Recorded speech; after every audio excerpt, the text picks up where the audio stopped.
أنا توا في تروا براسور، معروفة هذه شركة عالمية معناها نتاع جعة نتاع بيير، فهمتني؟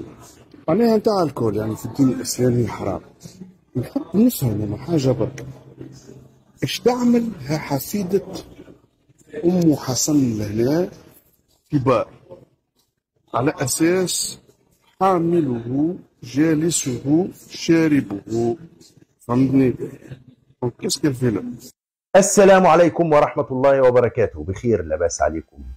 أخ تونسي في بار، مكان معروف إنه مكان للخمرة، في مكان سياحي معروف. راح قال لك ده مكان يا جماعة ماركة عالمية عندنا، حاجة كده، ده بار، ده موجود للخمور والكلام ده، للكحول، تاكل فيه تشرب فيه تعمل فيه اللي انت عايزه.